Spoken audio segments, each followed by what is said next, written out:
মানুষ রেগে যায়, রাগ হলো সস্তা। রাগকে দামি করে ফেলেন আর হাসিকে সস্তা করে ফেলেন। রাগকে সস্তা করবেন না, রাগকে দামি করে ফেলেন।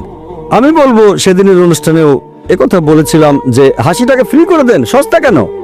ফ্রি করে দেন। আমাদের নবীজি সাল্লাল্লাহু আলাইহি সাল্লাম বলেছেন যে মুখের হাসিটাও এক ধরনের বদান্যতা, এজন্য সওয়াবও পাবেন, হাসুন। উনি আরো বলেছেন যে এমন না যে রাখবেন না, কিন্তু কোনো অন্যায় হতে দেখলেও আপনি রাখবেন কিভাবে? কারণ রেগে গেলে নিজের প্রশান্ত ভাবটা হারিয়ে ফেলবেন নিজের কন্ট্রোল।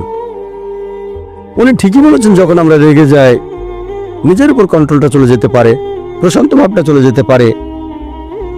উনি এই কথা বলেছেন। তারপর দর্শক যখন ওনার বইটা নিয়ে প্রশ্ন করলো, শ্রী শ্রী রবিশঙ্কর রেগে গেলেন। এ কারণে তিনি প্রশান্ত ভাবটা হারিয়ে ফেলেন। আমি অনেক কিছুর উত্তর দিতে চাচ্ছিলাম, কিন্তু কোরআনের একটা আয়াত মেনে চলেছি, ইন্নাল্লাহ মা সাবরিন, নিশ্চয়ই আল্লাহ ধৈর্যশীলদের সঙ্গে আছেন। সূরা বাকারার 153 নম্বর আয়াতে আল্লাহ বলেছেন, ইন্নাল্লাহ মা সাবরিন, নিশ্চয়ই আল্লাহ ধৈর্যশীলদের সঙ্গে আছেন। আমি ধৈর্য ধরেছি, আমি সবর করেছি। অনেক কিছুর উত্তর দিতে চেয়েছিলাম, কিন্তু 1 নম্বর সময় কম ছিল, 2 নম্বর টপিকের বাইরে, 3 নম্বর যদি উত্তর দিতাম, আশঙ্কা করছিলাম শ্রী শ্রী রবিশঙ্কর হয়তো এখান থেকে চলে যেতে পারেন। মডারেটর চেষ্টা করে যাচ্ছিলেন তিনি যেন এখান থেকে চলে না যান, তাহলে অনুষ্ঠানের উদ্দেশ্যটাই সফল হবে না। আমি ধৈর্য ধরেছিলাম। ইন্নাল্লাহ মা সাবরিন, নিশ্চয়ই আল্লাহ ধৈর্যশীলদের সঙ্গে আছেন। তবে উনি ব্রিদিং টেকনিক আর সুদর্শন ক্রিয়া নিয়ে যেটা বলেছিলেন সেটা দিয়ে কোনো কাজ হয়নি।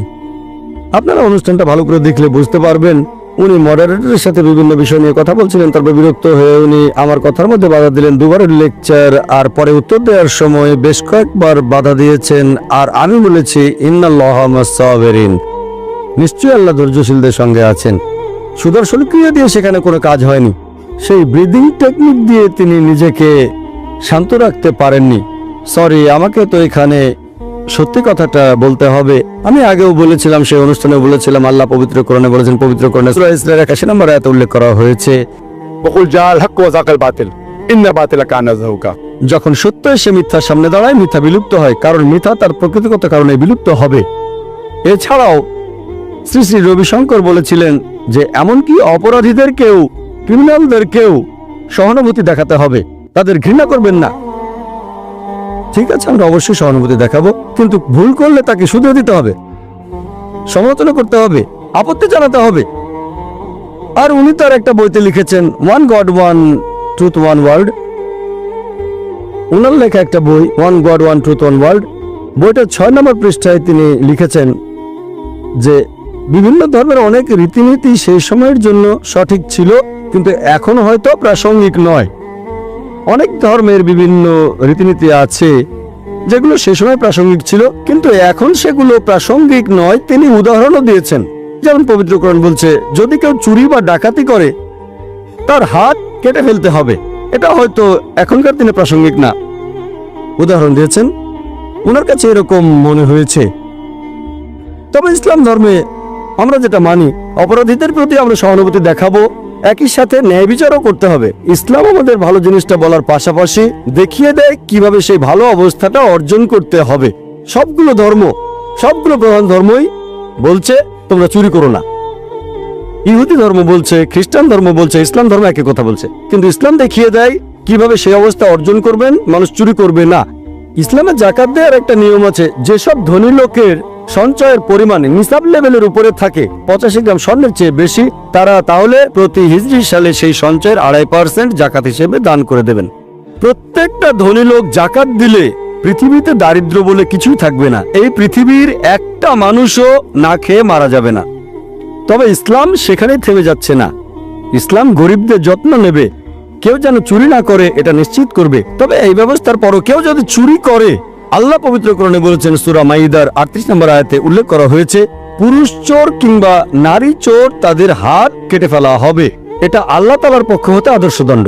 প্রথমে ইসলাম বলছে চুরি করো না, তারপর চুরি প্রতিরোধের জন্য সবার দেখাশোনা করা হচ্ছে। গরিব লোককে দান করবে ধনী লোকেরা। ব্যাপারটা এমন না যে জাকাত দিয়ে তারা সাহায্য করছে, তাদের দায়িত্ব।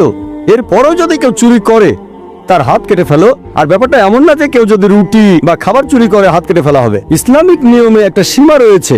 যদি কেউ খাবার চুরি করে তার মানে সমস্যাটা আসলে সেই দেশের শাসকের, এটা সেই দেশের নেতাদের দোষ, লোকজন কেন না খেয়ে মারা যাবে, এক্ষেত্রে হাত কাটা হবে না। যদি সেই লোকটার ব্যাপারে যত্ন নেওয়া হয়, তারপরও আরামায়েশের জন্য চুরি করে, 5 স্টার হোটেলে থাকে, সিনেমা দেখতে যায়, অতিরিক্ত খরচ করে, তাহলে সেটা একটা সমস্যা। যদি অনেক টাকা চুরি করে, রুটি অথবা খাবার চুরি না, তাহলে হাত কেটে ফেলা হবে।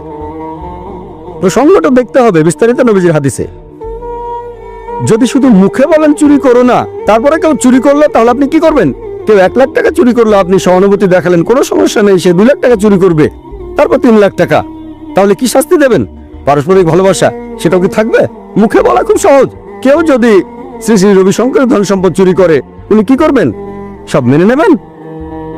ওনার অর্গানাইজেশনটা বেশ বড়, আর সেখানে কয়েকশো কোটি টাকার বাজেট, বড় অর্গানাইজেশন। প্রথমে দেখিয়ে দিতে হবে মানুষ কিভাবে ভালো অবস্থায় থাকবে, তারপর বলুন চুরি করো না। এরপরও যদি কেউ চুরি করে, যদি শান্তিতে ব্যাঘাত ঘটায়, তখন ইসলাম বলছে হাত কেটে ফেলা হবে। আর প্রত্যেক ধনী লোক তাদের সঞ্চয়ের 2.5% জাকাত হিসেবে দান করে দেবে। এই নিয়মের পরেও যদি কেউ চুরি করে, তার হাত কেটে ফেলা হবে। এই নিয়ম প্রয়োগ করলে চুরির হার কি বাড়বে, একই রকম থাকবে, নাকি কমে যাবে? কমে যাবে। এটাই বাস্তব আইন। শরিয়া প্রয়োগ করেন, ফল পাবেন। এই কারণে পৃথিবীর মধ্যে যে দেশটাতে চুরি আর ডাকাতির হার সবচেয়ে কম, সেটা সৌদি আরব। তাদের পুলিশরা সুপারম্যান না, আইনটা এরকম, আল্লাহর আইন। কিন্তু তারা যদি এই আইনটাকে শিথিল করে, হাত কেটে ফেলা, তাহলে সাথে সাথে সেখানে চুরি ডাকাতির হার বেড়ে যাবে। মানুষ মনে করে সৌদি আরবে প্রতি 2 জনের মধ্যে 1 জনের হয়তো হাত নেই। আমি সৌদি আরবে অনেকবার গিয়েছি, তবে এখনো এমন কোনো লোক দেখিনি যার হাত কেটে ফেলা হয়েছে। চুরির অপরাধে হয়তো কিছু মানুষের হাত কাটা গেছে, তবে মানুষ যতটা কমন মনে করে ব্যাপারটা সেরকম না। একজন চোরের হাত কাটা দেখলে অন্য সবার চুরি বন্ধ করে দেবে। এটাই প্র্যাকটিক্যাল আইন। শ্রী শ্রী রবিশঙ্কর বললেন, এই আইনটা আগে প্রয়োগ করা যেত, আর এখন যায় না। লজিক্যালি এটা এখনো প্রয়োগ করা যায়, এটাই হলো একমাত্র আইন।